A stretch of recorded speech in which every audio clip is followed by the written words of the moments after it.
नमस्कार माझ्या शेतकरी मित्रांनो आणि माझ्या गावकरी मित्रांनो. मी आज आपल्याला पोळा हा सण माझ्या आंबोडे गावामध्ये कशा पद्धतीनं साजरा केला जातो त्याबद्दलची माहिती सांगणार आहे. मुख्यतः पोळा हा सण महाराष्ट्रात श्रावण महिन्याच्या अमावस्येला साजरा केला जातो. माझ्या आंबोडे गावात बैलपोळा म्हणजे एक जणू दिवाळीच.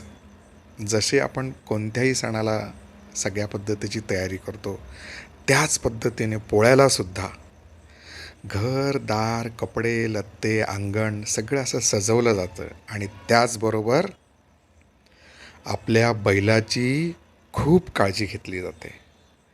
काही हौशी लोक तर पोळ्याच्या आधी 15-20 दिवस बैलाची खूप सेवा करतात.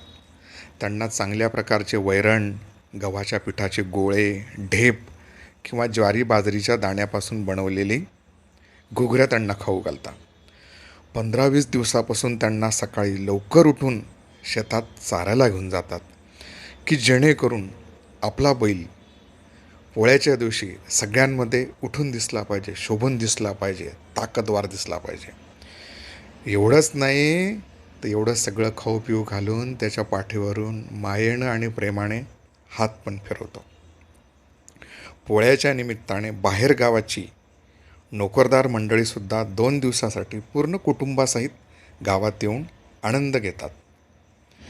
विशेष म्हणजे पोळ्याच्या दिवशी बैलाला अक्षरशः लक्स साबणाने आंघोळ घातली जाते. 4 दिवसापासून त्याच्या खांद्याची खांदमळणी केली जाते. खांदमळणी म्हणजे हळद तेल तूप लावून मालिश केली जाते. कारण वर्षभर राबून त्याच्या मानेला घट्टे पडलेले असतात, कडक झालेले असते, तर तिला हळद तेल तूप लावून मालिश करून मऊ केली जाते. पोळ्याच्या दिवशी दिवसभर बैलाला फक्त खाऊ पिऊ घातले जाते, शेतात चारले जाते. कोणीही त्याला काम लावणार नाही. सायंकाळी 4-5 वाजेला प्रत्येक शेतकरी आपापल्या शिवारात माझ्या गावी उतळी, बाशिंग्या, गायवाट, शेरीवाट, आजंग रस्ता आणि मालोबाजवळचा नवलनगरचा रस्ता, अशा ठिकाणी त्या शिवारातले लोक बैलाला संध्याकाळच्या वेळेला खूप छान तिथं सजवलं जातं. थोडक्यात त्याचा मेकअप केला जातो. आंघोळ तर घातलेलीच असते, पण त्याला रंगरंगोटी, त्याच्यावर झुला टाकल्या जातात, गोंडे लावले जातात, घागरमाळा घातल्या जातात. त्याला इतक्या वेगवेगळ्या प्रकारचे कलर, फुगे, बाशिंग लावलं जातं. त्याच्या शिंगांना व्यवस्थित तासून हिंगूळ लावलं जातं, बेगड लावले जातात आणि असा सुशोभित सुंदर देखणा नवरदेवासारखा बैलाला सजवलं जातं.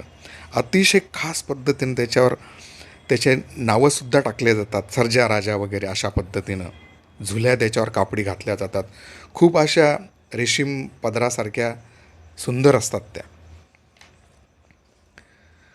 वाजत गाजत नाचत कुदत ढोल ताशाच्या गजरात त्याची पूर्ण गावाजवळ मिरवणूक काढली जाते.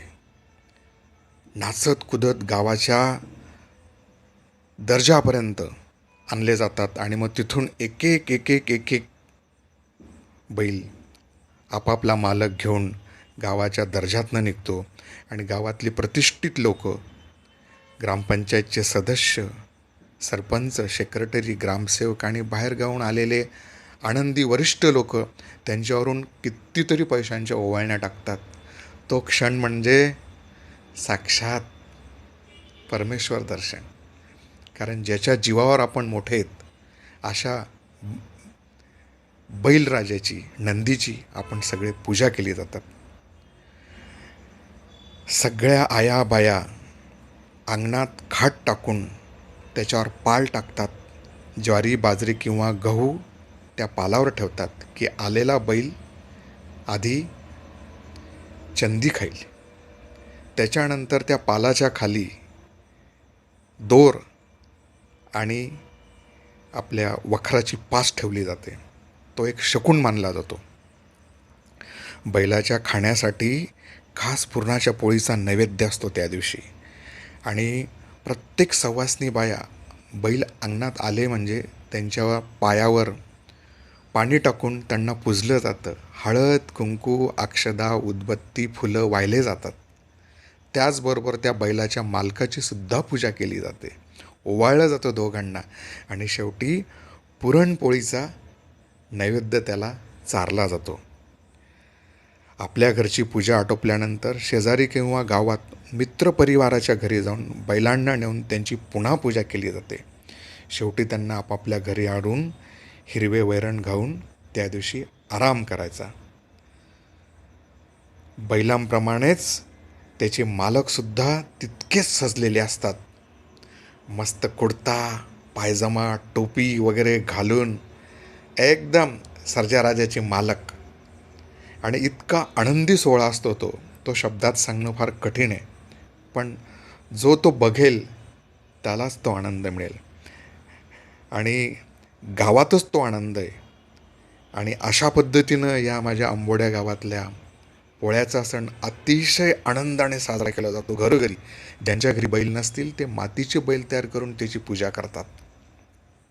सारांश असा की जो नंदी आपल्या शेतामध्ये वर्षभर राबतो, उन्हात ताणात पावसात सतत उभा असतो, तर त्याची एक कृतज्ञता, त्याचे एक आभार मानणे, त्याचा सत्कार करणे, त्याचं पूजन करणे, अशा पद्धतीने हा पोळ्याचा सण. काय सांगावं, जितकं सांगावं तितकं कमी आहे. माझ्या आंबोड्या गावात अतिशय आनंदाने हा सण साजरा केला जातो.